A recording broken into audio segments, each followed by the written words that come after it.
Welcome back to Rewind of the Living Dead. I'm Damon Martin. And I'm Patrick Guerra.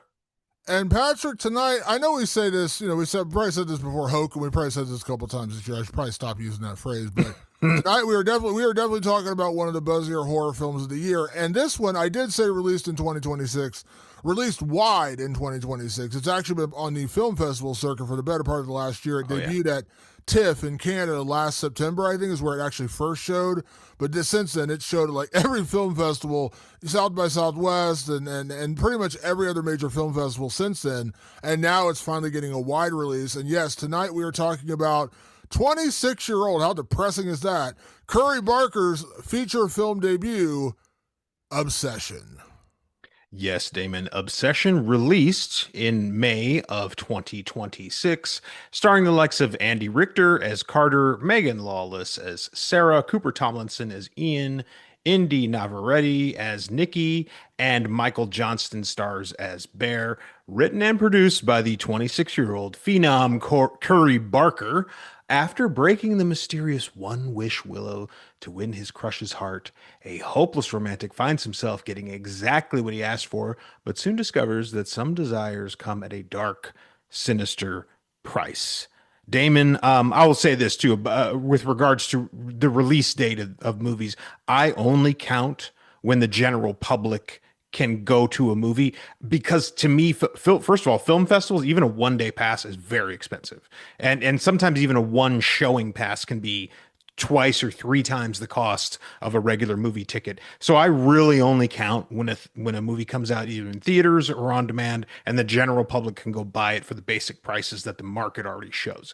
So in my opinion, it is only now released here in May, but it has been, Damon.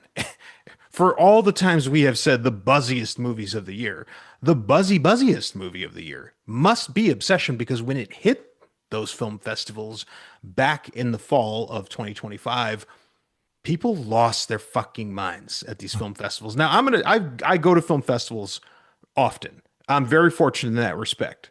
I will say this about film festival audiences. They are different than movie-going audiences. In my opinion, they are people who are obsessed with movies, and honestly, even the general audiences that go to these things, and I run into people like this all the time, who literally they take a vacation to go to a film festival. A buddy of mine and his wife go to a horror film festival for their wedding anniversary every year. It's like a destination for a lot of people. Everybody's there to cheer on movies. It's a wonderful, beautiful thing. I love it. But you can't really gauge a movie off of film festivals. But the studios know damn well who's at those festivals. They know it's all the freaks. They know it's all the people who really love this shit, and they are going to hype it up. That is what film festivals ultimately have become. They are the initial hype train for movies that are going to be coming out. They really rely on that. Now, at the end of the day, Damon, even though this is a system that is, I don't always say totally rigged, but it's rigged heavily in favor of studios and even independent studios and those who know festival directors and such. You still have to make a movie that makes waves. Yes, you may have called up a festival director and said, "We think we have the movie that you really want to program. Take a look at it." And they'll go, "Actually, yes, we do want to program that. We think it's pretty good." But it still has to be something that resonates with audiences on a deeper level. And this movie, I mean, the minute it hit the ground last fall, it was just all fire, all flames, all eyes on Curry Barker, to the point that he almost immediately started on another movie. I think it was probably something that his agents or his reps had already gotten going for him, with the likes of Aaron Paul and Bryce Dallas Howard, big names, and more to come, more names coming for Anything But Ghosts, which is his next movie. And by the time Obsession made its festival run end, it was announced that Curry Barker was going to be doing the next chapter in the Texas Chainsaw Massacre, a remake, a reimagining, what have you. It sounds like he's got some ideas already.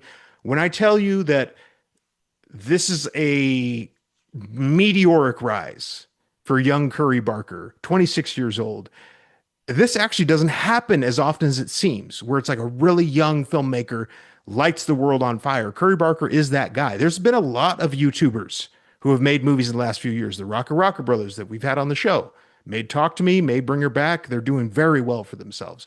But they were sort of filmmakers first. You had the guys like Mark LaPlire and the guy who did Shelby Oaks, I forget his name. Those guys were sort of they were adjacent to movies and they wanted to try it out. Curry Barker is a lot like the Rocka Rockas. He's a filmmaker. He made comedy sketches and little comedy sketch shows and little comedy movies and shorts on his YouTube page, and that's what got him popular. And you and I both know, Damon, that when they are filmmakers first and YouTube stars second, you better watch your ass because they are going to make something that is going to be really hard to ignore. I saw as this movie was coming out, the reviews started hitting more widely over this last week because yes, it debuted at TIFF, which is a Canadian film festival, Toronto International Film Festival. I think it debuted there last September. That was the first place it debuted. Then it played at South by Southwest. It played at Overlook. It played a lot of places since then. Ben, I think it did Fantastic Fest. I'm not sure. And overwhelmingly positive reviews. Now, I read a review, and I can't remember if it was the Hollywood Reporter or Variety, and they said that, and to their credit, they're like, there's been a lot of really buzzy horror films to come out of film festivals recently, but unfortunately, a lot of them did not end up getting wider good reviews. And they mentioned Shelby Oaks and a couple other ones. And I was like, yeah, because you and I did not enjoy Shelby Oaks whatsoever. It was a very flawed, it wasn't great. And I'm not trying to, Chris Stuckman made it. I'm not trying to knock him for, making a film. Congratulations, you've done more than I have as a wannabe filmmaker. But it just wasn't good. We picked that apart in 20 different ways of mistakes and things they could have done differently to make it a more cohesive story. And they're like, the article basically said, like, it's been kind of hit and miss with some of these, like, really buzzy film festival films because, like, everyone's like, oh, you got to see Shelby Oaks or whatever else. And then the wider audiences see it and they're like, yeah, this isn't really all that. And you mentioned it, like, there is a danger there. I kind of compare it, like, I've been to a couple smaller film festivals, but I don't like that. And I compare it to going to see the trailers they used to show us at Comic-Con. When you go to San Diego Comic-Con, which is the biggest Comic-Con on Earth, you sit in Hall H with 6,000 crazed comic book nerds, and they show you a trailer for Batman versus Superman, and you're like, oh my God, this is going to be the greatest movie ever made. And you are hyped out of your mind. You're on Twitter, you're on Instagram, you're on TikTok, you are freaking out. And then you sit down in the theater and watch it, you're like, wow, this is a giant pile of shit. But that enthusiasm. I like Batman versus Superman. You're wrong, but that's okay. I'm right. Or whatever, or Last Jedi. yeah, totally. I love Last Jedi. Yeah, you're right. Those are great. Another one's terrible. But the point being is, like, you're enthusiastic, you're excited to be there, and it's hard. I'll be the first to admit it. It's hard not to get, like, enveloped in that excitement, that enthusiasm. It's one of the reasons why I honestly don't really seek out. Like, I could go to film festivals, I get credentialed to film festivals, I just don't go because of that. Like, you're gonna avoid seeing movies early for that. It's like, because I want to be able to judge it, like, as a real movie. I'm very weird about that kind of stuff. Like, I'm very weird about that extra access because a lot of times your film is obligated to give a positive review, and that's a whole other story. But there was a concern there because, like, this one, like I said, it came out last September, almost a year ago at this point, basically 9 months ago it came out, and everybody was like, oh my God, Obsession is amazing. It's going to be one of your favorite films of the year. And as we've talked about in the show before, we have a lot of horror creator friends, our friend Sydney, our friend Justin, our friend Chuck, and anytime they review those movies, I always like their post, but then I scroll past it because I don't want to be colored by their review. They all do an incredible job, but I don't want, like, they are influential. I trust their opinions. So I don't want to be like, oh man, like, I'm not saying they're wrong. I'm just saying, like, they're going to get me. Or right. Yeah, or they're going to get me thinking, like, oh man, this is going to be amazing. And that's a dangerous thing because then I could go in and say, well, it's pretty good, but I thought it was going to be the greatest horror film ever made, and maybe I come out of it saying, what a piece of shit, because your expectations are too high. So I've done my best to avoid it, but it's been so impossible to avoid it for Obsession because everybody has been talking about this movie. Now, my relationship towards Curry Barker was last year, or was it 2 years ago, when Milk and Cereal came out. Everyone was buzzing about that. $800 found footage on YouTube. It's an hour long. You got to see it. You got to see it everywhere. And I sat down and watched it. I was like, it's pretty good. Like, I'm not going to sit here and say it was, Blair Witch Project or Hell House LLC good, but it was pretty solid. And $800, like, damn, that's, taking that into account, pretty impressive. But I didn't have this, like, for the lack of a better word, obsessional like need to see Curry Barker's next work. So I was a little different because like a lot of people adored Milk and Cereal, and they were like insanely excited for his first feature film. But I was excited. I was interested. And a big part of that was one of the lead stars of this movie, Indy Neveretti. I actually knew who she was. I think everybody else on Earth right now is discovering her for the first time. But I used to watch a lot of the CWDC shows. I was a huge fan of Flash. I used to watch Supergirl. And I also watched a little show called Superman and Lois. And Indy Neveretti was one of the main stars of that show. So I remember her from that. I watched all like 4 seasons of the show, liked her very much, and followed her on, social media. And I think she'd done some other small films and appearances, but nothing really big. And then when I saw she was in this, I was like, oh, that actually, weirdly, when I saw she was in this, that kind of got me more excited for it because I was a fan of hers more than maybe I was Curry Barker. Because like I said, I liked his first short on YouTube, but I knew her. So I was excited to see her get like a big role and a very buzzy film. But once again, I had to stamp down my expectations because I'm like, man, everyone's saying this is the greatest thing ever. When we did our review for Hokum and I said this might be the new #1 film of the year, I had someone in my comments on TikTok say, it will be until you see Obsession. And I was like, oh man, everyone is like, and it's a pretty wide variety of people. So I sat down in the theater today. I went to an early show of it, and I tried my absolute best just to knock down my expectations, Patrick. But I'm here to tell you, one viewing in, you've seen it twice. I've only seen it once. The hype's real. Mm-hmm. The hype's real. This is a very simple concept, not overcomplicated, and executed incredibly well. Incredibly well. Damon. I sat in the first time I saw it was at the Overlook Film Festival, sitting right next to BT Mesa, who, by the way, just had a great showing of Affection. It overperformed at the box office for a little indie. They're very happy, and they're going to extend it, I think, a few more weeks. And I'm sitting right next to BT Mesa, and we've heard a lot. We've heard a lot of buzz. And we're sitting there and we're watching it. We're watching it with a good crowd, too, by the way. That crowd and I think good crowds at festivals are not overreactive. I think that's important. It's like they're really just sort of feeling the pace of the movie and hearing and feeling the notes. So we're with a good crowd. We're watching it. And I'm going to tell you right now, without spoiling anything, it's a bleak fucking movie. Real bleak. My kind of shit. Patrick likes the bleak shit. But I know that that's not everybody's cup of tea. But when the lights came up, the energy in the room was very clear that this was a special movie for this year. I think there's only a handful of movies this year where I'm like, you need to see this horror movie. Bone Temple is high on that list. Hokum, very, very high on that list.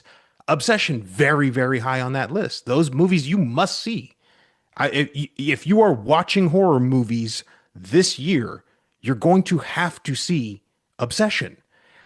It, to me, what I remember after my first viewing of it, I thought to myself, like, what's so interesting about this movie is that it will spark conversation, because I think it's a very, at least at first, a very ambiguous movie. It's very difficult to pin down the characters of Bear and Nikki at first, and even Ian and Sarah. This is a group of 20-something-year-old friends, and their relationship as friends and their dynamics as friends. And I found it to be very authentic. Like, to me, it really felt like the voice of today, much like when we saw Talk to Me a couple years back, and we were just like, that's crazy. That is Gen Z on the screen right there, and we're seeing it for the first time. We're really seeing them. And this is what I feel about Obsession as well. I'm like, we are really seeing young Gen Zers, really young Gen Zers, like the Rocka Rockas are like the back half of the older Gen Zers. These are the younger Gen Zers. And seeing how they interact, seeing how they handle pressure, seeing how they handle each other and the situations that they're put in, I'm learning something as a guy in his 40s. I'm learning something about a subset of society that I don't interact with. I don't interact with 20-somethings on a daily basis. I just don't. It's probably better for me anyway. It's like, let them do their thing, let them change the world, and I'll be over here doing my best to not raise a couple of assholes. It might be a little creepy. You're like, yeah, I was down at the high school the other day, Damon, hanging out. I don't think it rings well. You know what I mean? But it's fascinating to watch them work and to watch Gen Zers like Curry Barker and how they see the world. And it's tough. I feel like this movie's almost all spoilers in my opinion. And I would also say, and you hear it from me every damn week on here, don't watch the trailer until it's done. In my opinion, it gives too much away. That's my opinion. This movie, when the turn happens, I'll just say this. When the turn happens, there's something in my stomach that cannot be fixed. There's some level of dread and disturbing. It's hard to talk about without spoiling anything. It is a disturbing and dreadful movie. And it's hard to shake what's happening once it starts happening. And they very, very simply, and I read it in the synopsis. This Curry does something very smart. He sprinkles in just a taste of lore with the One Wish Willow. I think I can even say the words One Wish Willow, and I don't really need to explain much else. Oh, Damon got his One Wish Willow. God damn it. I didn't get any. I had to talk to Nikki for a whole week, and they didn't give me a One Wish Willow. I'm tagging you in this Obsession movie. You guys didn't hand me one, but you got Damon one. I'm glad. Rewind of the Living Dead got theirs. I lost my train of thought there, Damon, but where was I going? The lore. The lore. Thank you. The lore. Yeah, because I'm enraged. I had to show off my free gift, and I distracted you. I apologize. You did, and then I got rage angry because I didn't get my One Wish Willow. But the One Wish Willow, I don't have to tell you what it is. It's one wish. And Curry Barker, he said this so smartly. And I've been clocking all of his different little interviews and stuff. He says audiences are smarter than you think, and I'm so glad a 26-year-old understands that. And he's like, you don't need to. He goes, I learned this from being on YouTube. I don't need to explain shit. They will explain it to me. They will set up all the lore you need for One Wish Willow. I'll just present it, and it's a piece of lore. And I mean, it is a teardrop of a piece of lore. That's it. What he gets his hands on the One Wish Willow. He wishes for this girl that he crushes on super hard to be obsessed with him, and then shit hits the fan, like real hard. That's it. And you're off to the races in a way that is so disturbing, so disgusting, honestly, and so dreadful that I can't not now jump onto the hype train and say, you must see Obsession. I'm not even saying you're going to like it. I'm saying it is going to touch you in ways you don't like, in the best way, in the worst way, because movies like this have a lot to say, and they're not afraid to show the ugliness of it all. That's my shit. That's what I get up for, Damon. Can you show us on the One Wish Willow where the movie touched you? It's such Damon. So why don't you send it to me, and I will. I want to throw out one question to our audience, and I want to hear some responses on this, because when we get into our non-spoiler section, we really do try to avoid telling you much more of anything, because you and I have done our best to avoid trailers and things. Now, unfortunately, I did see a couple trailers for this one because it was just unavoidable. Like, it was so hard to avoid it because it's been out for so long. In terms of a pretty decent number of people have seen this. I want to ask our audience whether you respond here or maybe on Patreon, patreon.com/WandaLivingDead, cheap plug. When we get into our non-spoiler section, I'm almost to the point where I want to assume people have seen the trailer, because while you and I are like hardcore not watching trailers, I would wager the vast majority of audiences probably do watch. I mean, we got you go on TikTok, there's 9 million trailer reactions. You know, people watching the trailer and watching this, and they're very popular videos. So right now, I'm going to assume most people have probably seen a trailer or two for Obsession, and we try to stick to that. And the trailers do tell you the premise. Now, they certainly don't tell you where the fuck this movie goes, but they give you the premise. So I want to throw it out to our audience, either respond in comments or hit us up on social media. Like, are you okay with us talking about things specifically that happen in the trailer? Because we don't want to get too spoiler deep, but a movie like this, like, we can't really go too far into non-spoilers, but the trailer does give you the premise. So I want to kind of throw it out there to you guys. Are the vast majority of you watching the trailers to where you know the premise of this movie, so we don't get too deep in the woods on this? But I will say, the premise, as we mentioned earlier, I mentioned in the intro, which is, a lonely dude named Bear who cannot flirt to save his life, who really wants to go out with this girl, Nikki, and he finally kind of gives up. He has a chance. He gives her a ride home. He's like, I have a chance here to ask her out, and he still can't do it. Like, he has a perfect opening. Even if he gets shot down, he has a perfect opening. He can't do it, and so he does this one Wish Willow, and he cracks it open. He says, I wish she loved me more than anything in the whole world. That's the premise. That's the easiest way to explain this. That's the opening of Game of Thrones. A king dies and everyone tries to figure out what happened and who's going to take over the realm. Simplest explanation you can talk about without getting too deep into it. And everything goes haywire. Like, everything that could go wrong goes wrong. Like, as much as Bear wants to be with Nikki and he's had this massive crush on her for years, it doesn't take long before he realizes that, the very simple premise of be careful what you wish for. And boy, does he get it in spades in terms of what happens next.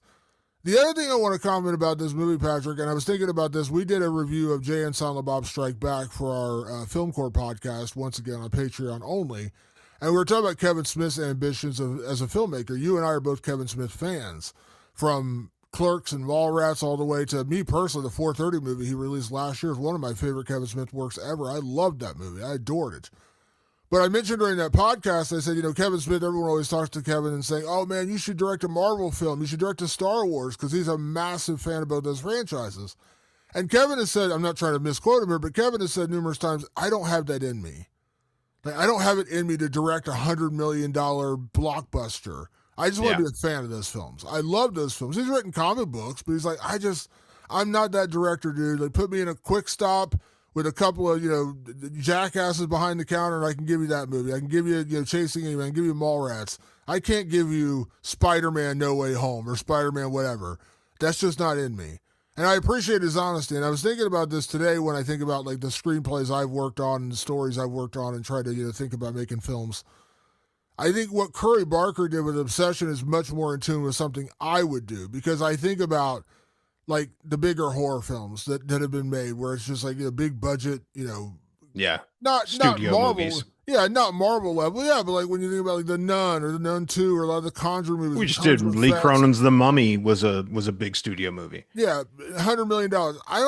It's not that I don't think I could. It's more like I don't really have interest in myself, me personally, making a movie like that. I like self-contained, more intimate. Even though there's a lot of effects in it, I would even think like The Mist. Like The Mist is obviously more effects driven because there's monsters and things like that, but like it's still a very self-contained horror story of people being trapped in a store. That's the kind of movies I'm like, I could make that. I would want to make that. I'm not saying I'd be as good. I'm just saying I'd want to make that kind of movie. What Curry Barker does with Obsession is he's giving you basically four main characters: Bear, Nikki, Ian, and Stacy. Sarah. Yeah. And then, there's a couple of the randos here and there, parties, things they go to, but not characters. It's really just them. And you're really dealing with just a couple of locations. You're dealing with Bear's apartment. You deal with very, very briefly Nikki's house. You deal with Ian's house, and you deal with the music shop where they all work. They all work at an actual music store, like guitars and things like that. And that's really all you're dealing with in this movie in terms of locations and characters. It's a very small, self-contained story. But man, does it work. And the premise is simple. Like you mentioned, like with the One Wish Willow thing, like they're not overcomplicating it. They're not trying to get into the lore of like, we got to go buy witchcraft books and we got to reverse the spells and all this weird. And to Curry's point, and to your point, he was like, I didn't want to make the One Wish Willow movie. I wanted to make a movie about this relationship. And so like he chose that avenue. So anyone complaining about like, oh, I want to know more about the One Wish Willow, he's like, I don't know, go somewhere else for that. Yeah. And so we talked about this with time travel. We were like, don't overcomplicate it. Like you can, if that's the movie you're making. If your entire movie is about time travel, then you do that. Then you bring in Neil deGrasse Tyson and people to like, consult on your time travel movie. But if you're just telling us like Happy Death Day, where it's just the person gets stuck in a time loop and repeating the day, much like Groundhog Day, I don't need to know that. That's not really the point of the movie. So in this case, it's like the point of the movie is not like how does the one wish willow work? How do you decipher it? How do you dissect it? How do you reverse it? None of that matters. You made a wish and it came true to your own fucking detriment and it goes haywire. And what I was so impressed by with this movie beyond the acting, I mean, everything, the acting is great in this movie. The script is great in this movie, but the execution was really strong. This movie's like an hour and 49 minutes, but there's a lot of times we get to these hour and 49, 2-hour movies and we're like, probably could have shaved off 20 minutes. Probably could have shaved off 20. There was not a lot of fat in this movie. Like there's not movie. Like when this was over, I was like, it's over? And like, I was like, oh wow, I would have watched another 10 minutes of that. I would, like nothing felt bloated. And I know, by the way, Curry Barker edits his own movies as well, which is a kind of a dangerous thing because you're like, I don't want to. Yeah, you can leave too much in. That's like deciding you're going to leave one of your kids at home. You're like, I can't leave him at home. I got to put him back in there. I understand that's why most film, even like my guy Quentin Tarantino, he has editors who are like, no, you need to cut this out and do this and do that. And, you may still get a 3-hour movie, but it would have been like an 8-hour movie had Quentin done it by himself. So what Curry Barker did here was pretty exceptional. Like it's a very lean story. Like it's not deep. And I don't mean that as an insult. I mean, it's a compliment. Like he keeps it very lean. Guy has a crush on a girl and he figures out a way to make her fall in love with him. But when she falls in love with him, it goes fucking haywire. Just like you would imagine, like it's like those stories you watch with like whenever there's a movie about a wish or a genie or whatever, and he's like, oh yeah, I want to be the richest man in the world, and he snaps his finger, and you're standing in the middle of a vault, and like you broke in, and what I'm talking like those kind of stories. Like you never specified how you wanted to get the money. Right Now you're going to prison for the rest of your life or whatever. So that's basically this is that be careful what you wish for story, but cranked up to 11 on meth and speed. Like this is just everything you could imagine and so well orchestrated. And and what I love, and this is what we're about to get into in spoilers, is that it only is the jumping off point. The careful what you wish for is just the jumping off point. Then it goes into moral quandaries. Then it goes into, are you, can you make decisions that can I don't want to, I desperately don't want to spoil the movie, but it's like, can you make ethical decisions when your wish comes true? That becomes a whole new thing. And all those movies that we have seen for time and time again of we are going to grant you 3 wishes or whatever, blah, blah, blah, like they often don't dive into that aspect of it. They just go, oh my God, I wished to be the smartest man on earth and I didn't realize what that was going to do to me. It's like, no, you're the smartest man on earth and now you have a dangerous weapon in your hands, this super mind. And you get to choose if some people live or die. I'm just making up a random shit on this, has nothing to do with obsession. It's just all of a sudden it puts something in front of you and says, now you have what you want. What are you going to do with it? And who are you because of the choices you make? That to me is where the genius of this movie truly starts to shine. And in this movie, last thing before we get to spoilers, you're dealing with a guy who is crushing hard on a girl. Think about the moral conundrum of that when you really wrap your mind around it before we get to spoilers. Like, you're not just dealing with, like, I want to be the smartest guy in the world. I want to have $1 billion. I want to own 3 houses. I want this girl that I have a crush on to fall in love with me. Knowing that wish, if it comes true, is ultimately against her will. And that goes into a real deep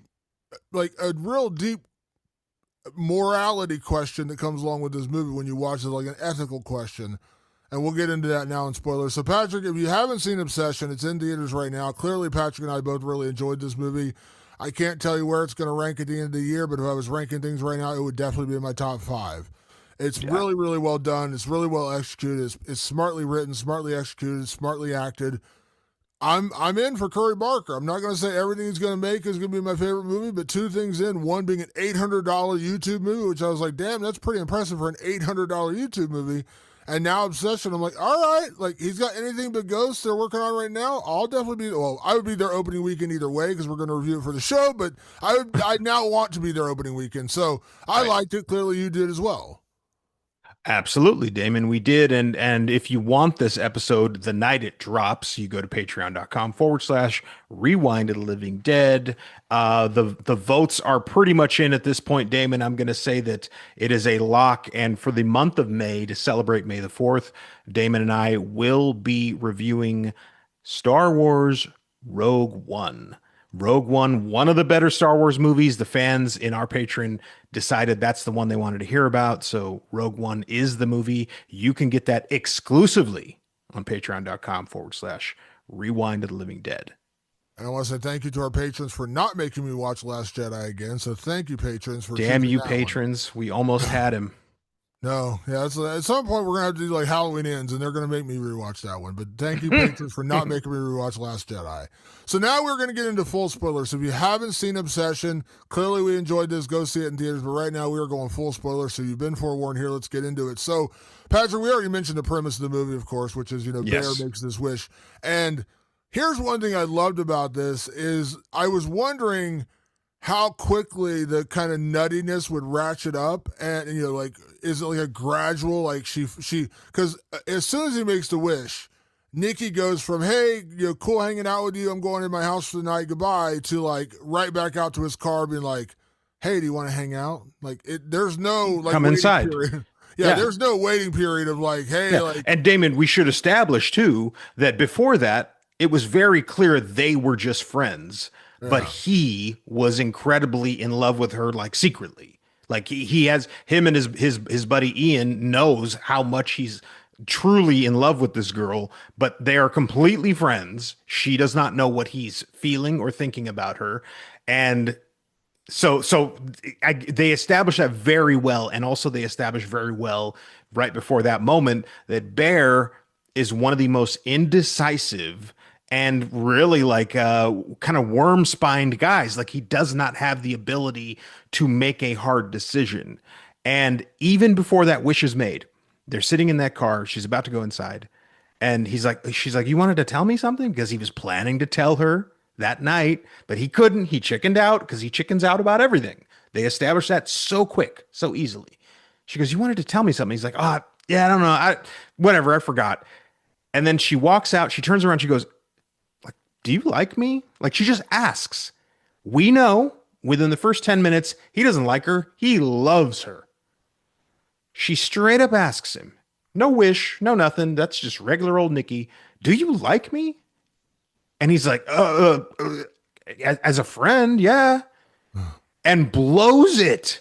He had it. He had it right there, Damon. Now, of course, that wouldn't make for a good movie because it'd be the movie would be over right there. But so she's just like, okay. And she just walks in the house. And then Damon, yes, he makes the wish. And she immediately turns around and is like, come inside. Which you and I know when it's like, come outside, come inside. You want to be careful right there. Instead, they go to his place. And Damon, you're right. Go ahead. It goes from 0 to, I don't know, 1,000. Yeah, so he gets her back to his place, and she's like, would you lay with me? She tells him that she's going through a lot right now because her dad's been diagnosed with cancer. But we learn throughout the entire movie that like she's not close to her father at all. They're kind of estranged. And when Bear shares this with his friends, they're like, doesn't she not like her dad? Like, aren't they Yeah, I not thought even she hated her close? dad. Yeah, and so he's like, they got back together. They've been friendly or whatever. So she tells him this. Her father's got cancer. Will you climb into bed and like lay next to me? And he's still being very trepidatious at this point, being like, no, I'll lay on the couch, I'll lay on the floor. But she's very much insisting on it. And like in his mind, like he's kind of getting everything he ever wanted because she's showing him affection, she's showing him interest, she's clearly into him now. But he's like, this can't be real, like it's a toy. There's no way this is actually real. And There's even a good misdirect. yeah, and the creepy shit ratchets up right away. Like that night, he wakes up and she's not in bed. Or I think it was, I don't know if it was the first night or not, but like Yeah, right. they were like starting to make out in bed, and then she like fucking screams, and he's like, what? I didn't touch you. I didn't even know. Like he's like, like he's realizing that like, oh, she's probably a little inebriated. We're at the bar, and maybe she just snapped to and realized like, oh shit, like I'm kind of drunk, and why am I making out with Bear? I don't like Bear like that. Yeah. And she's like, no, I thought I just saw something. And And go ahead. was it as time passed? I can't remember the scene where she's watching him sleep. Is that later? I can't remember. Is that Oh, first that's scene? later. Yeah. So Okay. what happens that night is finally he's like, you know what? Let's just chill out for tonight, okay? He takes her to work the next day, and he's like, man, shit got weird last night. And Ian's like, yeah, man, she was on Molly last night. And he's like, oh fuck. And she comes over the next day, and she's like, hey, I want to apologize. I was on Molly last night. And so now you're like, okay, maybe the wish didn't work. It's a great misdirect. But then she gets right into like, what do you think about? And then now she's committed to the idea of like, what do you think about me? Because I know how I think about you. And he's like, well, what do you mean? And they seal the deal. He's like, yeah, I am into you. And she's like, great, because I'm into you. And then all of a sudden it's like, wouldn't it be nice if we were older? And there's this like montage of them just having probably the 4 or 5 greatest days of their lives, like because they've confessed their love for each other. And you're like, oh, cool, it's all cool. And then it's not cool, Damon, because she's sleeping over, and she fucking he wakes up in the middle of the night because she's not in bed. She's standing in the corner, and she's like, I just like to watch you sleep. And he's like, what the fuck? Well, And because he's like Nikki, Nikki, and she doesn't answer, and she's like, I'm just watching. She's like, I'm just watching. I love watching you sleep, and he's like, what the fuck? Like she's like in the corner in the shadows, you can't see her, no silhouette, nothing, and she just pops up. And she's like, I like watching you sleep. Like, oh fuck! And he's very weirded out. Like he's realized like there's something off about Nikki, and then at one point they go to dinner together. And this is after he's told his friends about her father and cancer, and like just something seems off. And he asks her about it, and he's just like, Nikki, does your dad really have cancer? Like, is he really well, yeah, sick? right before that, when he was having a discussion with Ian says, hey man, I just want to let you know that I don't that her dad's totally fine, and that Sarah told me a while back that she friend zoned you, that Nikki totally friend zoned you. They knew that you had a crush on her, and she was like, no, no, no, he's not for me. Like, totally not for me. He's like, He's I'm like my just little telling brother. you. He's like my little Yeah, brother, is what she yeah, my said. little brother. That couldn't be a worse position to be put in with a girl that you're interested in. And so he's like, I'm just letting you know. He goes, if things have changed, things have changed. But I feel it's my duty as your friend to tell you, I think she's being weird, and maybe she's like using you. I don't know. I don't know. But the point is, I don't know. And what I loved about those interactions was it felt so authentic to like a 20-something-year-old who's like trying to grasp what the fuck is going on. And then they go to that restaurant, and he's like, so is your dad not sick? And she's like, no. And then she fucking Wigs out. No, flips on him. no, no, no, no, no, no, no. We were supposed to have a great night. She gets up and starts screaming. The whole restaurant staring at her. He's like, we are having a nice night. We're having a great Yeah. night. Sit down, sit down. And he like reassures her. He's like, everything's good. I'm here for you. And she has a big smile on her face. Suddenly she calms down. And he's like, do you really like me? And she's like, I love you. I love you so, so, so, so, so, so much. And he's like, all right. And then they go home and he bones her, have sex. And during sex, he's like so into it because this is the girl of his dreams, everything he's ever wanted. But she's like literally laying there staring off in the distance as if she's not actually having sex with anybody, much less Bear. It's a really creepy, Oh, also disturbing scene, not only because like the morality of that, like once again, you realize like this is not of her own free will. You really want to get in the deep dark part of this movie, like it's not. Damon, it is one of the darkest moments in the movie, and if not the darkest. If for me personally, you and I have made this very publicly clear. I don't know how often people keep track of this. Sexual assault is like an absolute no-no for me and Damon. We do like it's really hard to watch that kind of stuff, and I don't like seeing it on screen in any capacity. It really bugs me. It really bothers me. And there's a lot of horror movies that people love, and I'm just like, fuck that movie. Genuinely, I don't like it because of that shit. In this instance, it is sexual assault. But there's this he and this is what fucking killed me. This was the turning point of the fucking movie because the scene before was in the restaurant when he's like calming her down, when he's realizing, oh shit, like the I think that wish actually worked, and now I'm just gonna go with this. That's when Bear turns from, you know, this kind of hapless doofus who can't take a stand to somebody who goes, I did something bad and I'm going to lean all the way into it. And he's on top of her in that bed. And this is credit to Indy Navarrete, who is a phenomenal actor. The vacancy in her face, while he believes, you know, she's making noise, he believes they're in the throes of passion. You realize that he's having sex with like a husk, and that somewhere deep under that husk is Nikki, and we don't know what she's going through under there. And I was just like, this movie just went from dark to intensely fucked up. Intensely fucked up. And then the movie sort of spirals from that point because Damon, I'll toss it over to you, but he is absolutely losing control of whatever this is. It's not Nikki. We realize it's not Nikki, but where the fuck is Nikki if it's not her?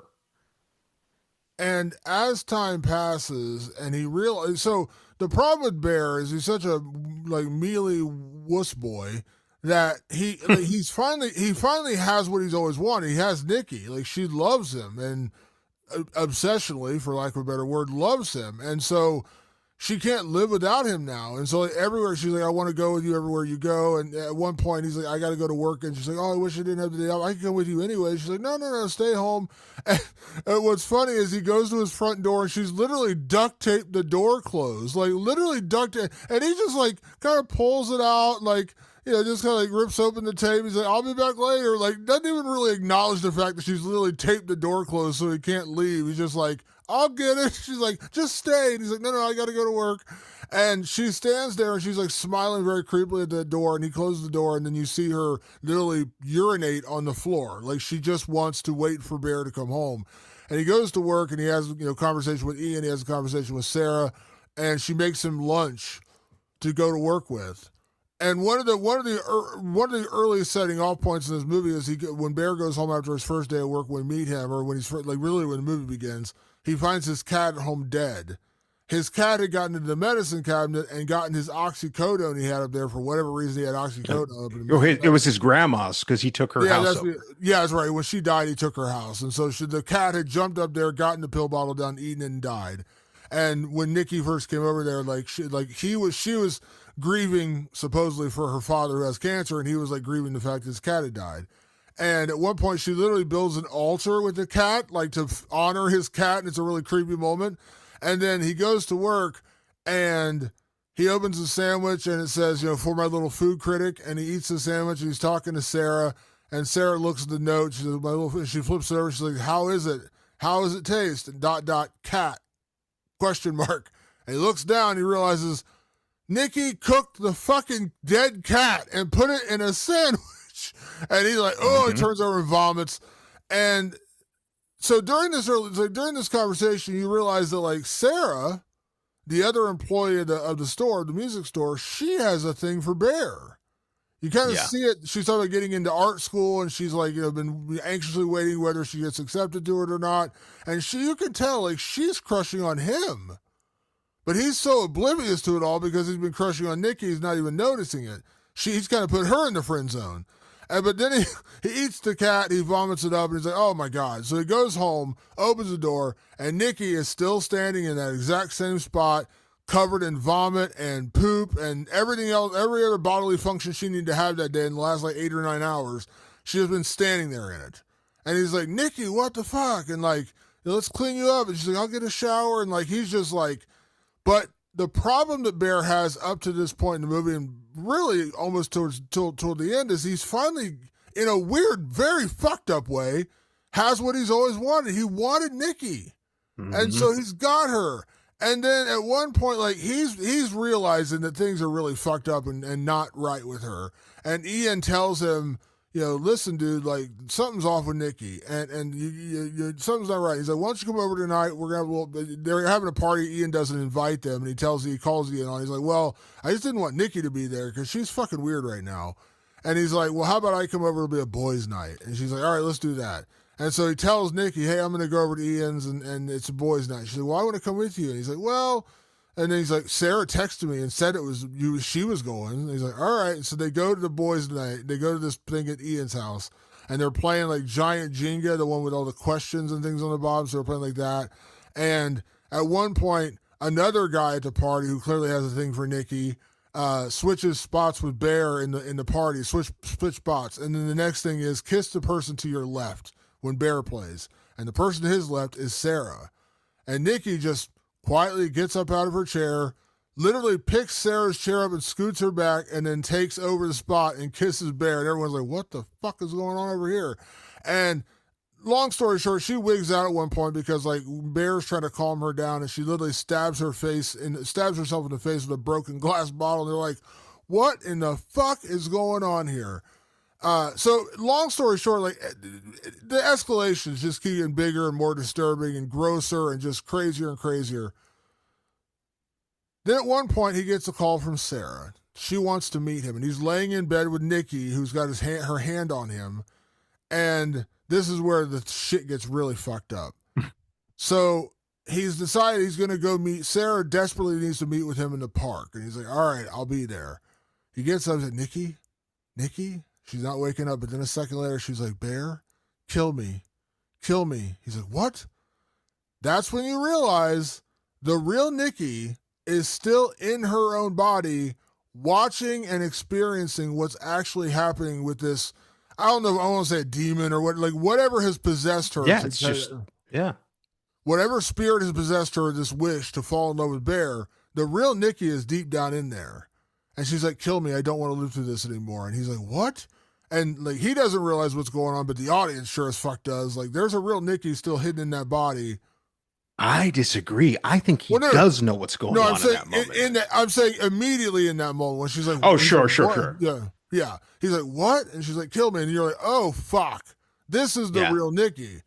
So then he goes to meet Sarah, and I'll give it to you for Sarah. We're kind of careening towards the end here. Before we'll save a section just for the end of this movie because it is absolutely epic. I think what this movie does that maybe a movie like Eddington failed at. I loved Eddington. It was one of my top 4 movies of last year. Eddington is a movie about the lead character is not a good person. And I think the director, Ari Aster was the director, a horror guy himself, made it very clear that Joaquin Phoenix's character was a bad character. But for some reason, people got really caught up in, all the other things that are going on in the movie, and they just ended up hating it because why on earth would you like a movie where you hate the main character? Why on earth would you do that? This movie is very similar in this respect. The difference is there is a clear turn from like him being like just kind of mousy and indecisive to, "Oh, I ate my cat." That's a huge red flag. Not only that, in that lunchbox is 2 photos. One of him sleeping that says "you," and the other of her, and it says "not me." Making very clear what's going on. And he looks at it, Damon. They make it a point. Curry Barker makes it a point that he sees it and tosses it aside. Half of that is that he is just a 20-something-year-old guy. Half of that is, I know this is wrong, and I'm doing it anyway. When Nikki talks while the husk sleeps, she says, "Just kill me. I can't live like this anymore." He says back to her, "What's so bad about being with me?" He's going, I know. Now I can't deny that you are trapped in there. And there's actually another scene. He can't deny that she's trapped in there. And he's just like, "But wouldn't you just want to be with me?" That is some devious fucking shit. For him to go, I know what's going on. Her head's all stabbed the fuck up anyway. Like she's in a real fucking bad way. but I'm getting what I want. That is diabolically fucking evil. And I think like I remember on the first viewing of this movie, I thought to myself like, I sure hope audiences see that because I don't believe after that first point when they're having sex, I don't believe there's anything ambiguous about Bear anymore. I think Bear knows what he's doing. He's choosing to do it because it's what he always wanted, despite whatever Nikki is going through. And he makes a phone call at one point because boy, shit did hit the fan. He wants to get the wish back. That's the big thing. He's like, how do I fucking fix this wish? And he calls this phone number, and this weird guy answers. It's Curry Barker, by the way. If you've ever listened to Curry Barker talk, his voice is very easy to distinguish. He gets on the phone with the people from the one Wish Willie, the hotline, and the dude's like, "Yeah, we don't take wishes back." He's like, "So what the fuck do I do? Like, what? She's crazy. No, she's not fucking crazy. You wished for this, and you cursed this poor girl." And the guy on the phone is like, "Well, if you die, it goes away." And he's like, "If I die?" He's like, "Yeah, if you die." And so there is a way out of this. But will this guy that we have clearly stated is wormly, is cowardly, is indecisive, will he do the right thing and break the spell by taking himself out or finding a way to die? Or will he choose the coward's path? And that careens us, Damon, into the ending. So, well, let me just real quick. So the Sarah thing, we didn't talk about the Sarah thing. He goes and meets her in the car. She confesses, like, you know, she's like, she got the letter that she wants. Oh, that's right. Yeah, that happens before the ending. Yes. Yeah, she wants to open the letter with him, and you realize in that moment, like, Sarah's being pretty obvious that she has a thing for Bear, and Bear finally realizes it, and it's almost like a light switches on in his head, like, oh, this is what it feels like to have someone who actually wants to be with you of their own free will. And so, like, he's kind of in that moment, he's like, wow, I'm seeing Sarah in a way that I never saw her before, and she actually likes me for me. Maybe that's the way I should be instead of literally, you know, basically enslaving the girl I have a crush on. Yes. And yes. then out of nowhere, window breaks. It's Nikki with a brick. She puts the brick on the fucking steering wheel, and she just absolutely destroys Sarah with the brick, and she just slams her face and basically makes Bear help her hide the body. And like at that point, he knows like this is just there's no coming back from this. So he goes at one point, he buys another one Wish Willow, and he tries like I need to fix this. He tries to break it, it won't break, and he realizes you only get one. You only get one wish. The only way to break the spell is for somebody else to make a wish that would break it. And so he goes to Ian. And he says, listen, Ian, at one point he finds out that Ian and Nikki have been hooking up on and off for the last like 2 years, but never told him about it. It's like she like kind of had a thing for Ian, even though Ian's like trying to help him, you know, realize his greatest desire. They say it's totally casual. Like they're just hooking up for fun. Yeah, but Ian never told Bear about this. Yeah, never like, told I love Bear. her. Yeah. And so he goes to Ian's. He's like, dude, this is what happened. I made a wish, and now she's fucking Looney Tunes, and I need you to take this one Wish Willow and wish it back. He's like, oh, sure, it's real. He cracks. He's like, I wish I had $1 billion. And Bear's like, no.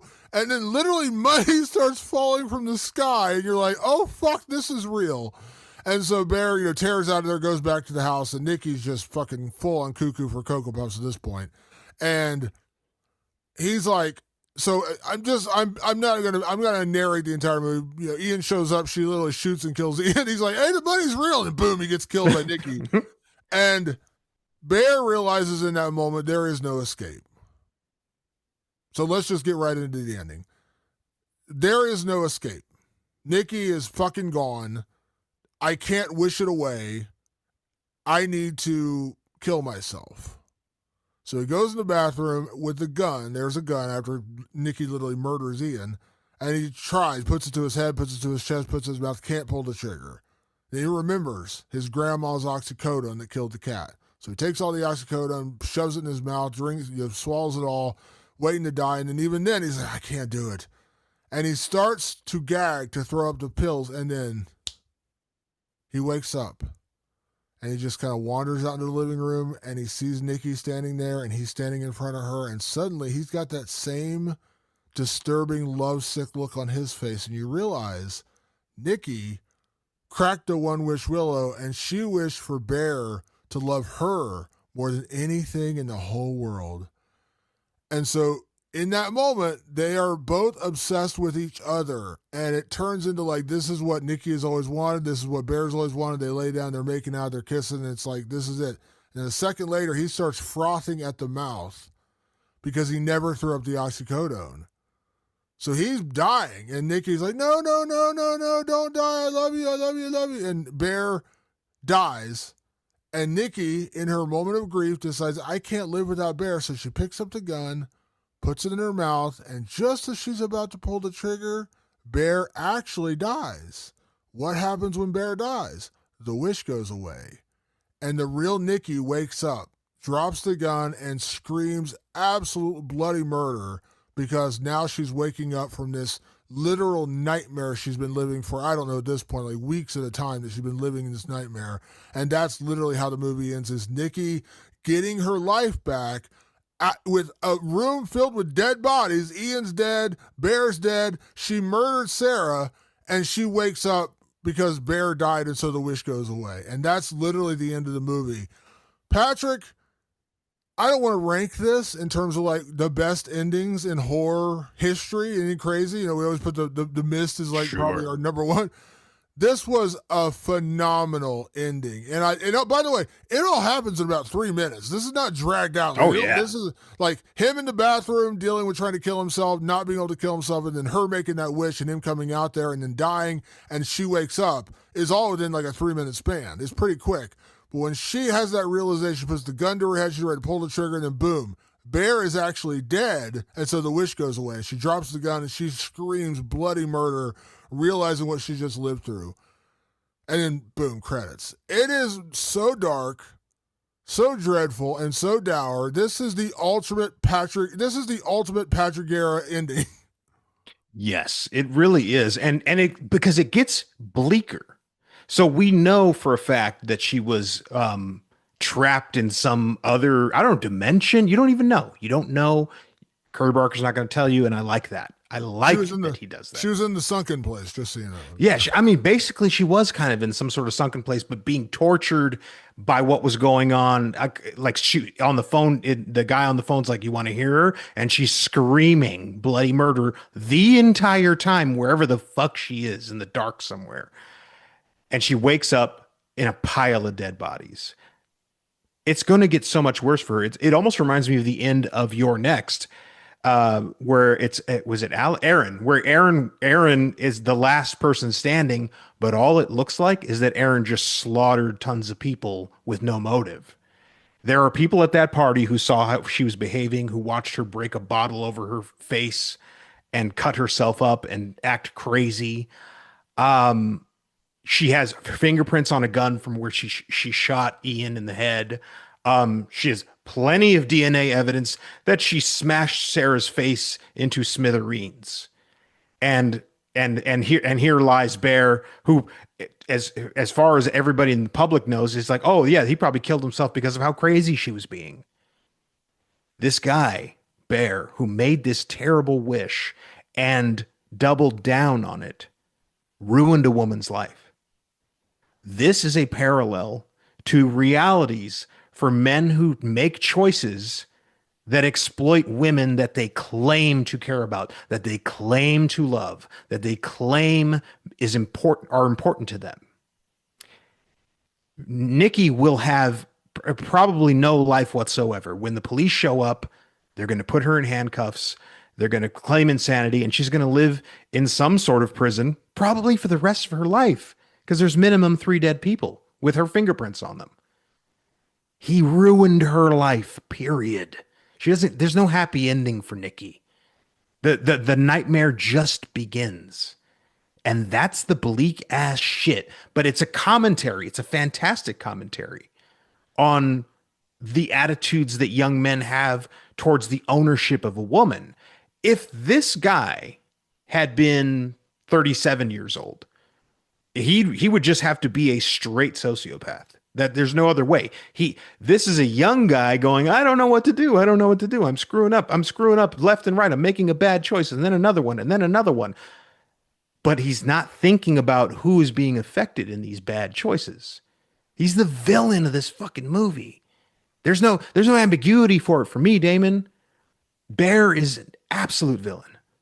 This is the definition of an abusive relationship. I mean, this is the guy who smacks his wife around, and then she's so distraught about it. He's like, "I love you, baby. I would never do that again," and then does it again the very next week. And that is the definition of, people always talk about, I've been around these situations before where, they're like, why doesn't she just go to the cops and turn him in? Because that's just the nature of this relationship. Like, somewhere deep down, she does love him and she does want him to change and think he will change. But in reality, he's just going to continue to beat the shit out of her. And it's almost like she's conditioned to that. And you condition him, and that is the definition of an abusive relationship. And, and what Bear does to her is that he's abusing her. He's not literally smacking her around the kitchen or anything, but he's abusing her horribly. And and he's okay with it because he's ultimately getting what he wants. I got Nikki. This is all I've ever wanted is Nikki. I loved her. And I don't even know, like, the reality is, like, when they're together, like, he never loved her. He was just infatuated with her. There was no love there. He was infatuated with her. And this is the definition of an abusive relationship. He's like, I love you. What does it matter how I got you, how you love me back? I love you. That's all that matters. This is my shit, not your shit. This is not, you don't matter. My feelings matter. And he never goes that far and says it, but that's literally what he's doing. Yeah, that's what he's doing. Yeah, that's what he's practicing. Yeah. Yeah. And so, yeah, and you're right. Like, he is absolutely one of the most vile villains you'd ever see in horror history. Now, him getting his comeuppance and dying, great, but then he's still leaving her sitting in a pile of shit. And like, I think you were talking about, comparisons. Like, I was thinking about that the first season of True Detective, when Rust and Marty, storm the compound and they find these two little kids who have been abused. One died and there's one girl, and they pull her out. Years later, they're doing their investigation. They go to try to find some answers from her because they're still following their investigation. She's been in a catatonic state, living in a home for the last 20 years or whatever it's been, or 15 years.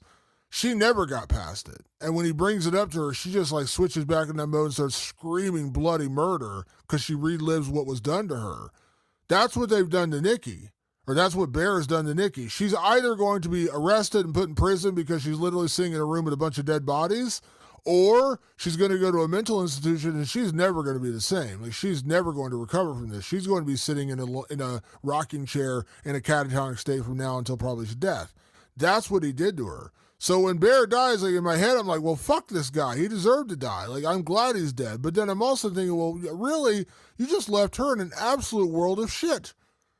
Like, absolute world of shit. She has nowhere to go, and she wakes up from this nightmare that she's still not going to escape. Like, she's awake again, the entity or whatever it was. That was she got her body back. Yeah. Yeah.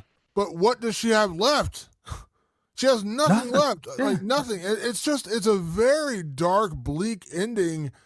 And like I said, I kind of compare it to The Mist, where you're like, oh, you have, like that ending where he's like, we're getting out, there's no escape, we're not going to escape. And so he does what he has to do, and then he realizes, oh, we were actually saved.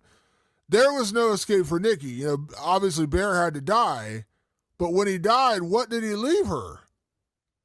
Like, what does Nikki have left? What world is she waking up to? She's waking up to a room full of dead bodies, and she shot one person and killed the other by bashing her freaking head against a brick. There's not really a whole lot of escaping that, and she's now got to live with that. And the thing we learn about the Nikki thing, when you say like the not me, and when she's like kill me, she's seeing all this. Mm-hmm. She's witnessing it all this. I was watching a show. I can't remember what it was. Well, it kind of reminds me of the one video from Metallica where there's like a guy who was in a war and he's trapped in his own body and he can't communicate, but he can think, he can feel, he can see, but he can't communicate. He's just locked into his own body. Like, if I think about like a nightmare situation where I'd be like, dude, just pull the plug. That would be like number one. Yeah.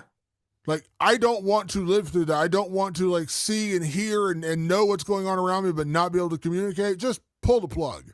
That's literally what Nikki's been doing. She's watched Bear do all these vile things to her and watched whatever's controlling her body do plenty of vile things back to the people around her. She can't do anything about it. And that's why in that moment she's like, kill me. She just doesn't want to live anymore. Yeah. Now she's waking up from this utter nightmare, and she's the only one left to pick up the pieces. I mean, this dude, like, you got out easy, man. You overdosed on oxycodone. I would have set your fucking ass on fire, put you out, and set you on fire again. Like, yeah, you deserve so much worse. I can't begin to tell you the horrors Uncle Damon and Uncle Patrick would have inflicted on this little shit for doing this to her. I get very protective. I'm older than everybody here. They feel like, my children or my younger siblings or something. If somebody did this, you couldn't hold me back, Damon. You could try. Somebody'd lose a limb. I'm going after this guy with everything I got. Peacefully sleeping with oxycodone and drifting off. Too merciful. This guy deserved the worst, and he's not going to get it. Yeah. That's fucking bleak. That's so fucking bleak, Damon. And I appreciate bleak movies. I really do. I appreciate movies that are willing to look at the worst person in the room and go, let's follow that. Let's see what it looks like when you make bad decision after bad decision and double down on it again and again and again. And what does it do? Some people don't want to ever have to go through that. No, they don't want to witness that. When you pull it off the way Curry Barker did with Obsession, you make something that, in my opinion, should stand the test of time. This is not the most overly gory, or until it is, until she turns Sarah into lunch meat. Before that, you're kind of just following this terrible thing that's happening and getting worse and getting worse and getting worse. It reminds me of a lot of movies from the 1970s that I absolutely adore. Movies about bad people doing bad things. And we don't make a lot of movies like that anymore.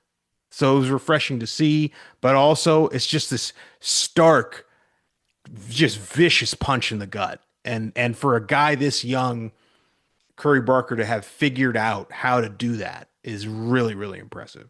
And last thing I'll say before we get to categories, I think it was also brilliant the way he portrayed Bear as this very timid, kind of mousy wuss, for lack of a better word. Like, he was a coward. And total coward. Like when you watch some movies, like when you watch, like a college movie and a guy is like, clearly, he's got nefarious ideas about, what's going to happen to a girl. He's going to, get her drunk and slip something to her. You know where that's going. And those guys, you identify right away, like, what a sleazy scumbag and, whatever. When you meet Bear, like, in a weird way, you kind of feel bad for him because he's very mousy and, like, clearly has a crush on her. He's just, like, too timid to actually approach her. And listen, I understand that. There have been times in high school where I had a crush on a girl and I was just way too intimidated. And really, the fear of rejection is what does it, because you're like, what if I pour my heart out to this girl? And she's like, yeah, I'm not interested. And then you're crushed because you've had this thing for her for months. And then she's like, what, you? No. That's never going to happen. So the fear of rejection really drives you in that moment where you just don't want to talk to him. So, like, at the beginning, he, in a weird way, kind of makes Bear a sympathetic character because, like, he's not like, he's not a bad guy. Like, he's not a terrible guy. And he's not the guy you're going to pick out of a lineup and say, oh, yeah, that guy's going to grow up and be a date rapist or something. Like, you don't see that in him early on. But in that moment when he has sex with her, and she's like looking off into the distance, very much like she's in the sunken place, you're like, oh, this guy is a piece of shit because he got what he wanted. He doesn't care how he got it. And that's when you realize, like, he doesn't care. He is that vile frat boy who was dosing girls' drinks or whatever. Like, he's that guy just in a different package. And the transformation and then reaching to the epic conclusion is just like, by the end, you're like, fuck this guy. And I'm... like, as I said, like, I'm glad he's dead, but also, like, he really just left her holding the bag. It's like he walked in to rob a bank. It was his idea. He had the gun. He gets shot and killed, but right before he gets shot, he hands her the gun. Like, he's dead. It was all his idea. She had nothing to do with it. And then she'll suffer the gun. All the consequences. And when the cops show up, there's only going to be one person alive, and she's holding the gun. That's literally what he did to her. He's like, I'm out of here, but here you go. You're good to go. It's an incredibly fucked up, brutal ending. And when it ended, I was like, oh my God. Like, I felt so bad for Nikki. And yeah, it's because throughout the movie, like, Nikki's ratcheting up her obsession and she's going to greater and greater lengths to bring, to hold on to Bear. and you're like, she literally murders Stacy, she murders Ian. You're like, God, like this woman, she's crazy. No, it's what's been done to her. And by That's the right. end, when she wakes up screaming, you're like, oh my God, like what a dark ending. And yeah, it's brutal. It's pretty brutal. I hope people take that away, that it's like he did all this to her. There's not Yeah. it's not a guy dating a crazy woman, which I think Um, some more shallow viewers might see it that way. No, no, no. He created a chaos, and he created a torture machine that this girl had to live in. Like he's the yeah. fucking villain. Yeah, this is like he roofied her with a different, he Yeah, roofied he she had really no, did. yeah, she has no agency. She's not making her own choices, and he's doing it for her. And oh, it's just awful and vile You're and bad. 100% right. He essentially roofies her. That's essentially what happens in this movie. Yeah, dark, very dark. Patrick, let's get into some categories. We're going to kick things off as we always do in this show with best performance, and I'm going to go first because we're going to share the same best performance. But I'm going to pat myself on the back as I did earlier, talking about my past like for Indy Navarrete as an actress. Being in Superman and Lois. I liked her very much in that, and I've seen her in a couple other small things. But when I saw she got cast in this, I was like, oh, cool, she's going to be in a horror movie that I'm looking forward to seeing. And I saw Edgar Wright, the great Edgar Wright, went on Instagram tonight and talked about Obsession, and he tagged her, and he's like, what an amazing performance. And I was like, oh my God. Like this to me, her performance is so unhinged. She goes for it. Like she goes for it in a way that you're like, oh my, like this is going, in my opinion, this is going to make her career. Like she's going to start Yeah. getting big offers. Like she's going to get calls from major, major directors who are like, I want that actor in my movie. So I saw somebody compared it a little bit to Sissy Spacek and Carrie, where Yeah. she just like goes for it. That's how I feel about Indy Navarrete. Like she just steals the show in every scene she's in. She's clearly like she has to play a very unhinged, not well character, and she does it without regard in terms of like, am I going too far? Is this too much? She just goes for it, and it works. And she's brilliant. And I feel like this is going to be that movie. Like, we may never see Indy Navarrete in a small horror film again. Like, she's going to be getting offers in the Yeah. very near future. When I saw Edgar Wright about it, oh yeah, like okay, she's going to be getting. Like, I'm not saying like Scorsese's going to make her the lead, but she's going to get those kind of calls. We're like, we want to work with this actor. Congratulations, Indy. I think you just made yourself a career. I mean, she already had a career, but I'm saying like you just made yourself like a big career. Yeah, this is what you would call a breakout performance. She's been performing for quite some time, but this is the performance where I think people aren't going to be able to deny her. Is it too early to say she should be shortlisted for the Oscars? Is it too early to say that? Well, I had this thought earlier, Patrick, and here's a comparison I actually wanted to make. I'm sorry to interrupt you. It reminds me of Mia Goth. Sure. I see Mia Goth in that. Mia Goth had been around for years, done lots of things. I knew who she was. But when she did that trilogy with Ty West, particularly with X and then going into Pearl, Yeah. we saw her in a different way. Hmm. We saw her and like, oh, okay. Like she's going to win awards eventually. Maybe not for this role, but she's going to win awards. And I remember when Frankenstein came out last year, one of the biggest complaints I saw from critics who didn't love the movie, they said, why didn't you use Mia Goth more? She's so good. She'd been around for a lot of time, but I never heard her in that regard until those X and Pearl movies. Pearl in particular. This is Indy Navarrete now. Like she's going to be the new Mia Goth or whatever. Like she's going to take a step forward after this movie, and she's going to be getting these bigger roles, and she's going to get nominations. She's going to get awards. So I don't think it's crazy at all to suggest that. Yeah, I mean, listen, horror has had many nominations in the acting category as of late, and last year even won. Michael B. Jordan won in the horror category for Best Actor. I do think she should be shortlisted for a nomination. It would be crazy not to. I haven't seen all the performances this year, but this is a knockout performance. This is a can't miss performance. Yeah, the movie's great. Story's great. Everything about this movie's great. But if you just want to go for like the art of it all, watch her performance. Like it's stunning. She is stunning in this movie. She pulls it off so well. It's a really, really strong performance, and I'm happy. I'm patting myself on the back. I'm happy I was an early arriver to the Indy Navarrete fandom because I did like her a lot before this. So I'm glad she's getting her flowers, and boy, did she get something to work with in this movie, and she went with it and did it and killed it. She did. Patrick, next category, MVP. So who gets your MVP when it comes to Obsession? Oh, Damon, this is an absolute layup. The young phenom himself, Mr. Curry Barker, wrote, directed, and edited this film. And on the second watch, Damon, I'm telling you, it flew by. I was like, wow, this is close to 2 hours. I literally felt like it was over right when I sat down. I was like, holy shit, this thing's flying. Curry has generated a lot of buzz in the industry for good reason. He's a really good storyteller. And there's a very layered, nuanced, and I think very confident voice in Curry Barker, and creating this movie that I think is going to be talked about for quite some time. I think it'd be crazy if it wasn't. This is nothing short of like phenom status to be this young and to do something that has this much maturity to it. The answer is Curry Barker. There's no other answer. And also credit. I know that he does the other guy who's in this movie who plays Ian, Cooper Tomlinson, is like his partner. They've written and they're working, like he co-wrote the next movie, Anything But Ghosts. And I'm sure he's going to be working on with Texas Chainsaw Massacre. He's kind of like the under guy, but he plays Ian in this movie. So I want to give credit to him too, because I know he played a lot of the behind the scenes stuff with this movie and also played a part in the movie. But yeah, the answer is Curry Barker. And I didn't know how old he was, and I kept seeing all the interviews with him when I started doing research on the movie. He was like 26 years old. Like, oh my God, what have I done with my life? Like, I thought I've accomplished nothing. 26 years old. And I think I mentioned this to you off air when he was doing Anything But Ghosts, and I saw Aaron Paul go on Instagram. Aaron Paul's an incredibly accomplished actor. He worked with Bryan Cranston. He worked with Vince Gilligan. He won awards for doing Breaking Bad, which is, of course, one of the most awarded and incredible TV shows of all time.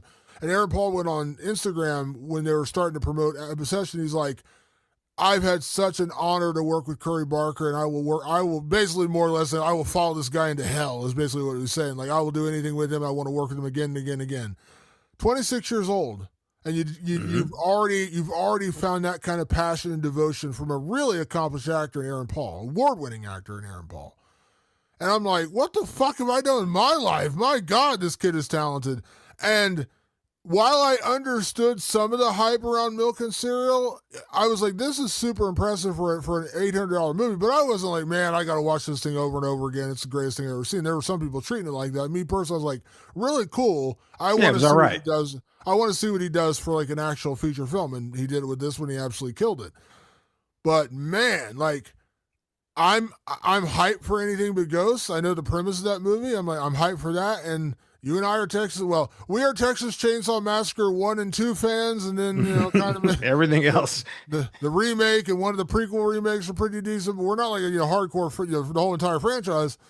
But I'm legit excited to see what he does with that. So yeah, man, you got me. Curry Barker, I'm in, man. I'm buying the stock just like I did with the Racka Racka guys. Like when the Philippou brothers came out with Talk to Me. And I didn't love Bring Her Back, but I understood the artistry behind it. And I think we're getting the same thing. Like, remember, they signed on to do the Street Fighter movie right after Talk to Me. Now, they didn't end up doing that. It had a conflict of schedule, and they ended up doing Bring Her Back instead. Now, Street Fighter movie's coming out this year. But this feels like that. Like, people saw the talent, and that's why A24 scooped in right away and was like, we want you to do Texas Chainsaw Massacre. We're not going to look around. We don't want to fucking put out the flyer and have 20 other guys come in. We want you. He's like, all right. So I'm excited to see what he does. And yeah, man, MVP all the way. I mean, how could you not pick him? This was his baby from start to finish. Incredible stuff. And I will say this, Damon, you're never too old. Curry Barker is an absolute, like an anomaly. But when they're that young and that talented, they only come around every so often. So when you see something like that in the news, I don't want anyone that listens and has aspirations to be discouraged because they didn't do it at 26. Most people don't. Most people never do. That's genius level shit. Don't worry about that. That's a spike in the graph. Don't think about it like that, but be inspired by it. See it and learn from it. You can learn something from a 26-year-old, believe it or not. And I'm watching what Curry Barker does, and I'm like, oh yeah, I can learn a lot from this. I remember I tagged you in a video on TikTok the other day. Mandy Patinkin, the great Mandy Patinkin, great That's character right. actor, been around forever. And he was with his wife doing a podcast, and they're like something about someone who was doing a project, and they're like, "Oh, you're too old for this." He's like, "You know what? You know what you do when someone tells you you're too old for this? Tell them to go fuck themselves." And I was Yeah. like, "Way to go, Mandy Patinkin!" It's true because he's like, "You're never too old. You're never too old to do what you want to do. No. You're never too old to get started." So yeah, while I do joke, I'm like, "God damn, Curry Barker's 26," but yeah, you're never too old to accomplish what you want, and so I was just amazed that he's doing it at 26. Oh yeah. It's impressive. But, It really is. What he's done is very impressive. Patrick, next category, best fucked up moment. And there's quite a few in this movie, more than a few. So, Patrick, what is your favorite fucked up moment in Obsession? My it's weird to say favorite, but it is the one that disturbed me the most, aside from the sex scene, which really got under my skin. Was this moment when he calls the one Wish Willow hotline, and the guy's like, "You want to hear her?" And she's screaming back there, and you realize, like, oh God, she's in some awful place, like in agony, in torment, in just endless suffering. And I go, and then he hangs up the phone. He's like, okay, cool. Well, I don't think I'm gonna kill myself. I was just like, this is so terrible. This is such a terrible thing that's happening to this woman. And it got me in the pit of my stomach, and it did not let go.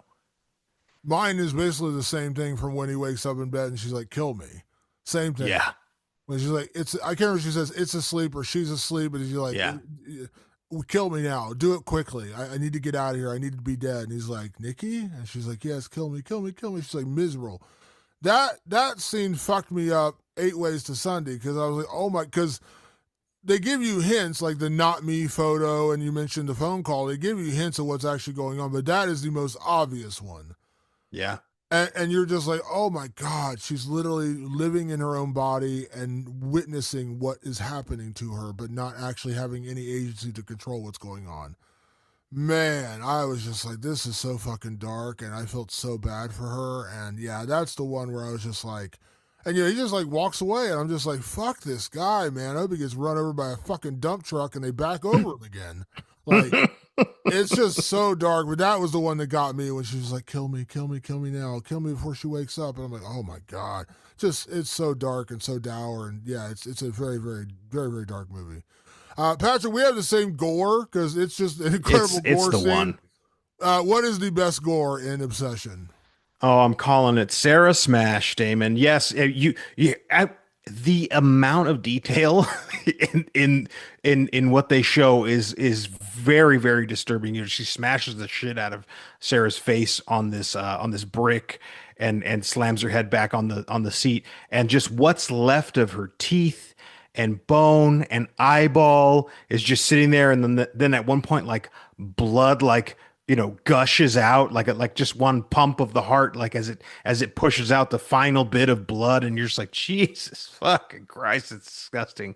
And then later on, because whatever is inhabiting Nikki's body likes to make little shrines of dead things, she makes a shrine of Sarah, and that's it's just so fucking disturbing, so disgusting, so super gory. This movie doesn't follow the traditional pattern of like jump scares. Like, there's not really that kind of movie. There's just really disturbing moments that are like, oh fuck, this is fucked up, this is scary. Like her in the corner being like, I like to watch you sleep. Like, oh Jesus Christ. This is the one that got me as far as like the jump scare, because she smashes that window, bashes Sarah with the brick, and then puts the brick on the steering wheel and just starts bashing her head. All happens so quickly. And I was like, what in the fuck? It was just so quick, and then she just absolutely beats her to a bloody pulp to death. And it's just so violent and happens so quickly. Like, by the time Sarah is just mashed up hamburger, you're still trying to wrap your head around like what is actually happening, because it all happens so quickly. And yeah, she later in the film, like towards the end when Bear comes in, you find Sarah completely stripped naked, laying in just a bloody pile of her own intestines and guts on a chair that Nikki has turned into a shrine of sorts. Yeah, that scene, that was the one that was like almost a jump scare. When she breaks that window, you're like, what the fuck? And boom, it happens in an instant. It's, yeah, very disturbing, but definitely the best score. Patrick, What I almost actually I was going to add another category, but I was like, I don't know if we should play with this whole wish thing. So I like the fact that you kind of switched it up. I was going to say, what is our one wish? I'm like, oh god, Yeah, I let's didn't not want to make do that. that. So what's one wish you have for Curry Barker's career? We already know what's coming up for him next. He has two things: Anything But Ghosts, and he has this new film with the Texas Chainsaw Massacre. So what is your one wish for Curry Barker's career? My wish for Curry Barker's career is that he does not get caught up in doing other properties. Now, I am excited for him to do Texas Chainsaw. And I did see the quote on rewindofthelivingdead.com and on our Instagram that he's like, yeah, who wouldn't want to do Nightmare on Elm Street? Who doesn't want to do that? Because the potential there is endless and it's untapped potential. What I don't want to happen is I don't want to happen what is happening with Mike Flanagan, where Mike Flanagan is like, cool, I'll just remake all the Stephen King I want because I have a lot of clout in this town and I love Stephen King. So I'll just remake as much Stephen King as I can or adapt as much Stephen King as I can. Cool, but your original shit is way better, in my opinion. In my opinion, Mike Flanagan is best when he's doing original work. Curry Barker has knocked it out of the park with his first two outings. Milk and Cereal, very popular, pretty good movie. I'm not a found footage guy, but not bad for found footage, which is a ringing endorsement if you know me. Obsession, very good movie. Right out the gate, really, really good. We'll see with the new one, the Anything But Ghosts. We'll see what that takes on. And then he's going right into Texas Chainsaw Massacre. It would be an absolute shame if then right after that he goes into Nightmare on Elm Street, and then right after that he goes into Halloween, and then right after that he goes into Friday the 13th. Could he do all of those really well? Probably. But at some point you start missing what got me interested in the Curry Barker to begin with, which is his ideas. You literally have the same answer. I was going to say I want Curry Barker to do more originals because we talked about this last or a couple weeks ago when we talked about Hokum. Damian McCarthy, his first three films are all originals. Now, we didn't love Caveat, and I still don't love it. I just, it doesn't work for me. But Oddity was incredible, and Hokum was unbelievable, and those are all original stories. All three of those movies are original stories. Now, I'm not saying that you hand Damian McCarthy a script for, I don't know, like The Banshees of Inisherin, which is a Martin McDonagh movie, like obviously set in Ireland. He's an Irish guy. He likes movies set in Ireland. You hand him that script, maybe Damian McCarthy just directs the hell out of that movie, and it's incredible. And I'm fine with that because a lot of great directors don't direct their own material. They are adapted. I talked about Martin Scorsese. 99% of what he's directing comes from other writers. That's fine, by the way. There's nothing wrong with that. But when you those are still original ideas, yeah. Yeah, but when you have shown talent to be an incredible writer and director, use it. And because to me, it's a very rare gift. I've said on this show before, I am a writer. I'm a professional writer. I've been a professional writer for a lot of years, and I dream of writing screenplays and getting a movie made. But I don't want to be a director. I don't have that in me. I don't have that. I have passion, like a certain look or helping, cast actors and things like that. But directing is not my thing. I know that about me. But I want to be a writer. You do both. You write and direct. It's a very special talent that takes a certain kind of person. So that's why I say, I want Curry Barker to do more original stuff because right now, for me, he's 2 for 2. I'm not saying Milk and Cereal is the greatest thing ever made, but for $800, what it is, I was like, yeah, this is pretty good. And Obsession is incredible. Now, maybe we'll see Anything But Ghosts and it'll be terrible. I don't know. I remember I was all in on the Philippe brothers and I just didn't like Bring Her Back. You loved it. Didn't work for me. But I'm still in on them. I said that. I see the talent in Bring Her Back. I am still 100% day one ride or die for the Philippe brothers. I will be that way with Curry Barker too, but I do want to see him do. I'm happy he's getting Texas Chainsaw Massacre, and I hope he knocks it out of the park. I hope he absolutely kills with that movie. But I do want to see him do more original stuff. And the great thing, he's 26, man. He's got a lot of time in front of him to do whatever he wants to do, and he seems to really embrace and enjoy the horror genre. So, yeah, that's my one wish. Make more Curry Barker movies because this movie was so simple but so creative and so original. I want more of that. Absolutely. Patrick, next category, remake, sequel, or leave it alone. This is pretty self-explanatory, but this is where we take whatever movie we're reviewing and we say, should they remake it, should they sequelize it, or should they leave it alone? So when it comes to Obsession, remake, sequel, or leave it alone? To me, this is an easy leave it alone. But there is one problem The marketing team over at Blumhouse and Focus Features, they have been going nonstop. They want this thing to make the big bucks. They are going. By the way, this is a sub $1 million movie. They didn't cost a lot to make, but I guarantee you it costs a shit ton to market. I mean, at minimum, it costs 10 million to market this movie.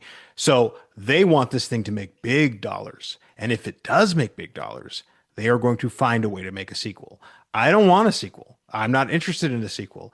I like what's happening. The one wish Willow Damon that waving in my face, gloating about his cool gift from the folks at Focus Features. There, if it makes a ton of money, they are going to get back into this world as soon as they can. But I'm telling you right now, I love this movie the way it stands. I don't need more. I tend to agree with you, but I'll offer this one caveat. It is sequel, and it's because of the One Wish Willow I showed. Thank you, Focus Features, for that. Because because remember when Smile came out, and it was your number one film of that year, and it was a great book-ended movie, great open, great middle, great ending. When Smile 2 was originally coming out, I'm like, I don't know, man. It feels like you're just kind of rehashing the same. So how are you going to redo it? Like, how are you going to make it, not make it just the same movie over again? And then Smile 2 came out, and then by the time that was over, I actually liked Smile 2 better than I liked Smile. Now, I loved the original Smile. The original Smile was great. But Parker Finn really did figure out a way to get back into that story with Smile 2 and make it wholly original and make it really interesting, and ended up making a movie that I actually kind of enjoyed more than the original, which is a rare feat. So I'm not saying they should. I'm saying if Curry Barker, who created this, has an idea a year down the road, 2 years down the road, he's like, you know what? I do have another idea for another obsession movie. And you've got your MacGuffin, you've got your object, the One Wish Willow. I want to make another one. Now you go down a million different avenues. It doesn't have to be obsession in terms of like love. It could be something else. It could be money. It could be, whatever. It could be like, Power, parents, looks, power, whatever. If you can find a way back in to make sense, and it's Curry Barker doing it just like Parker Finn did with Smile, I'm on board, because I think there is potential there, because you created the way in with the One Wish Willow thing. You're not overcomplicating it. You're not saying like it's a magical thing that you got. None of that shit. You crack it open, you make a wish, and then you have to live with the consequences. I think there is a world where you could make another one if Curry Barker has that idea. If it's anyone else, don't fuck with it. But if it's Curry Barker and he's like, you know what? I did have this other idea, then I'm in for it, because if you could do Smile 2 after I was so convinced it wouldn't work, I think you could do another obsession. Oh, you can. And I would be there night one anyway. Even though I don't want the sequel, I'm still showing up for it. Yeah. Patrick, next category. Can we survive this horror film? Now, this is the movie where this is part of the show where we inject ourselves into whatever movie we're reviewing. Let's just start out by saying I hope neither one of us are fucking Bear. Please, God. Oh, fuck. No. Oh, God, no. Because I remember those days in high school when I was too nervous to ask a girl out because you had a big crush on her. Yeah, I do sure. understand that concept, but I also understand like there's so many moments in this movie where he just looks past the morality, the horrible thing he's doing to this girl, and I could never do that. I know me well enough to know like I could in my head I'd be like, yeah, I want her to fall in love with me, and then I realized shit's going really haywire. 1,000% I wouldn't stick around and do what he did. I'd be like, well, I guess that bridge is looking pretty good. I'm going to take a jump. I'm going to get out of here. So I guess I don't survive if I'm going that route. Because and Ian, who's your best friend, you get shot in the fucking face.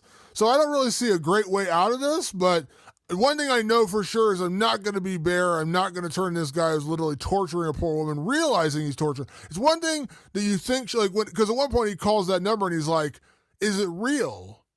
And he's like, what do you mean? He's like, is her love for me real? And she's like, it's real to you, or what? I can't remember exactly what he says, but he's like, it's real. So he's trying to convince himself that like she actually loves him. It's not just because he roofied her. Right. But then he knows. He knows she's trapped in there. He knows she's being tortured. And he just doesn't give a fuck.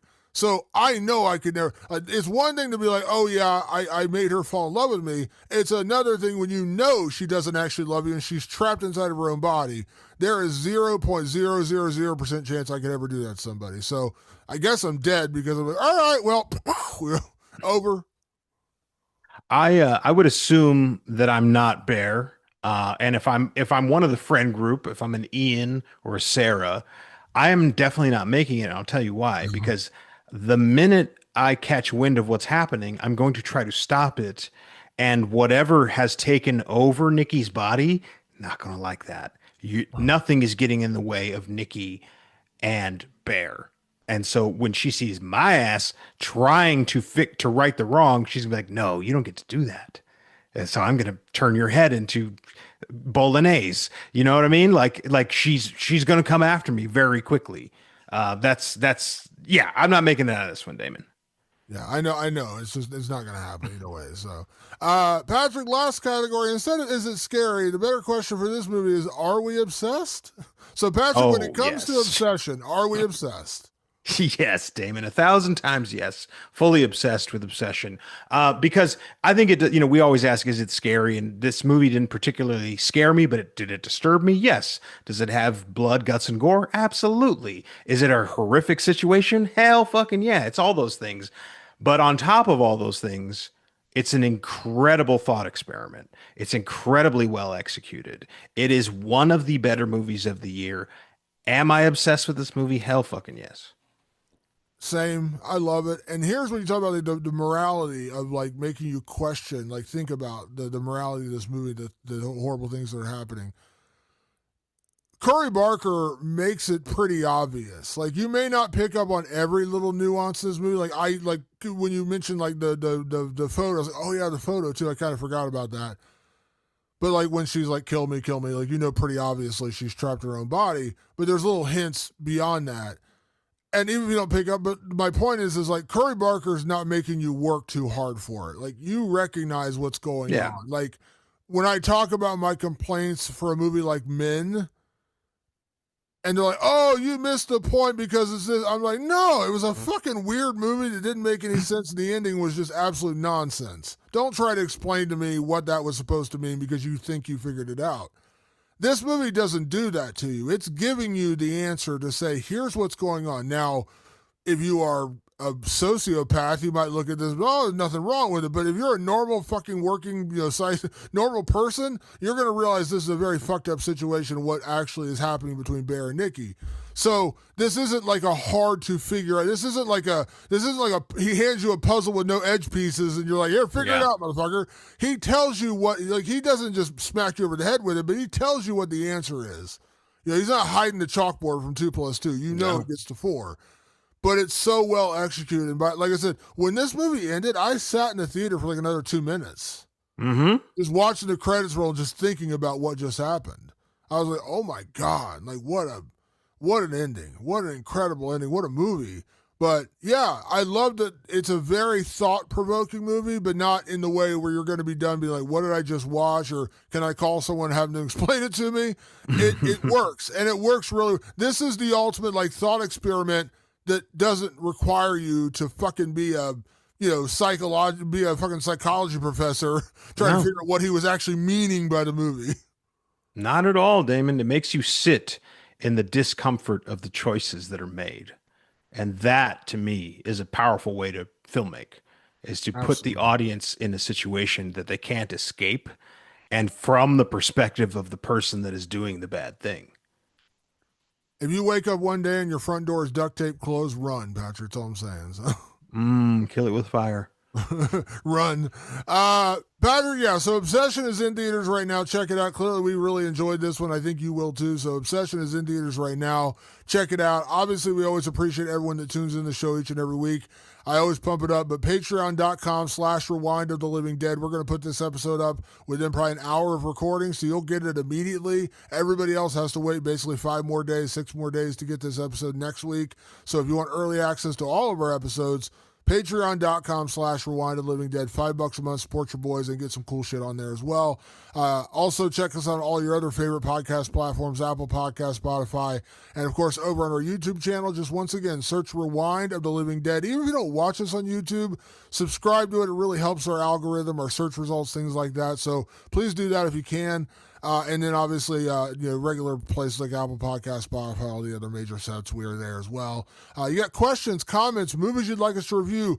I do want to get people's weigh-ins on the whole trailer, like non-spoiler section. I want to get more people weighing in on that so we can maybe talk a little bit more about a movie without giving you too much. If it's in the trailer, we can talk about it. So we want to make sure you guys are cool with that. So hit us up and hit us up anytime on social media, Twitter/X, Facebook, or Instagram. Once again, just search Rewind of the Living Dead and you'll find us over there, and you can drop us a message or send us an email, rotlivingdead@gmail.com. That is rotlivingdead@gmail.com. And you can also find us on our own personal social media channels. I am at Damon Martin, and you are? At Director Patrick. And a big thank you to everyone that tunes in the show. We'll be back next week. We got a string into movies, so make sure you're coming back. We'll be back next week with another edition of Rewind of the Living Dead. Thanks for tuning in. We'll see you then. Peace.